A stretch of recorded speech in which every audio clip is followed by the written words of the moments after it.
আসসালামু আলাইকুম প্রিয় দর্শক, আশা করি আপনারা ভালো আছেন। নবম পে স্কেল বাস্তবায়নের সাথে সাথে বার্ষিক ইনক্রিমেন্ট অর্থাৎ সরকারি কর্মকর্তা কর্মচারীদের যে বার্ষিক ইনক্রিমেন্ট বৃদ্ধি পায় প্রতি বছরের জুলাইয়ের 1 তারিখ থেকে কার্যকর হয়। যে বার্ষিক ইনক্রিমেন্টটা এখানে বড় ধরনের পরিবর্তন আনতে যাচ্ছে এই পে স্কেল বাস্তবায়নের মাধ্যমে। অর্থাৎ মন্ত্রী পরিষদ তারা একটা খসড়া অনুমোদন করেছেন, সেটা হলো এই যে তারা আপাতত ষষ্ঠ থেকে 20তম গ্রেড পর্যন্ত তারা 5% ইনক্রিমেন্টকে বহাল রেখেছেন, কিন্তু পঞ্চমে এসে আবার 4% বৃদ্ধির সুপারিশ করেছেন। তৃতীয় এবং চতুর্থ ক্ষেত্রে তারা 3.5 ইনক্রিমেন্ট বৃদ্ধি করতে যাচ্ছে এবং দ্বিতীয়তে 2.75 ইনক্রিমেন্ট বৃদ্ধি করছেন, আর প্রথম গ্রেড সেটা আলাদাভাবে ইনক্রিমেন্টটা যোগ হবে। এই সিদ্ধান্তে তারা উপনীত হয়েছে। এই সিদ্ধান্তের বেসিসে তারা আগামী 1 থেকে 2 সপ্তাহের ভিতরে তাদের খসড়া যে বিষয়টাকে তারা নীতিগতভাবে সিদ্ধান্ত নিয়েছেন, এই সচিব কমিটি তারা মন্ত্রিসভায় এটাকে উপস্থাপন করবেন। সেখানে পাশ হওয়ার পরে এই গেজেটটা প্রকাশ হবে।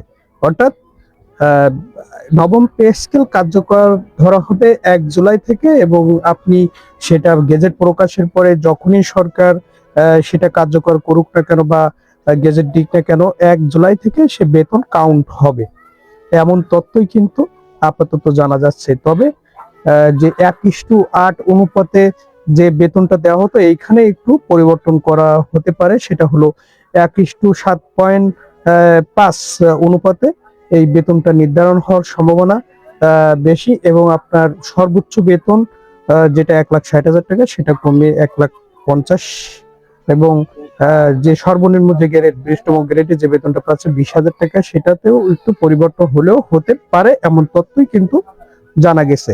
এখন দেখার বিষয় হলো এই যে সচিব কমিটি আছে, ইনারা যে সভা করছেন, এই সভা থেকে বা মিটিং করছেন, এই মিটিং থেকে একটা তথ্য আসছে যে আগামী 2 সপ্তাহ অনাধিক এর ভিতরেই কিন্তু তাদের চূড়ান্ত যে খসড়াটা এটা সিদ্ধান্তটা এটা মন্ত্রিসভায় উপস্থাপন করবেন।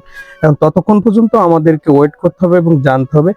পে স্কেল হবে, এটাতে কোনো বাধা নেই, নবম পে স্কেল বাস্তবায়ন হবে, কিন্তু এই সামগ্রিক কাজগুলো করে আসতে যে সময়টা লাগে, এই সময়টা অবশ্যই তাদেরকে দিতে হবে বাস্তবায়ন করার জন্য। ততক্ষণ দেখতে হবে যে কি কি বিষয়গুলো পরিবর্তন আসতে পারে। তবে বার্ষিক ইনক্রিমেন্টের বিষয়টা যেটা নীতিগত সিদ্ধান্ত নিয়েছেন পরিবর্তনের জন্য, এটা কতটা কার্যকর হবে সেটাও দেখার বিষয়। এখন দেখার বিষয় হলো সচিব কমিটি এই সিদ্ধান্ত মন্ত্রিসভায় কতটা গুরুত্ব পায়। অধিকাংশ ক্ষেত্রে গুরুত্ব পেতে পারে, আবার কিছু কিছু কাটছাঁটও হতে পারে। এখন দেখার যে বিষয়টা, আমরা মন্ত্রিসভার যে সভাটা হবে ওই সভার দিকে আমরা তাকিয়ে থাকবো যে কি সিদ্ধান্ত আসে সেখান থেকে, কারণ ওনাদের সিদ্ধান্তের পরে গেজেট প্রকাশ হবে।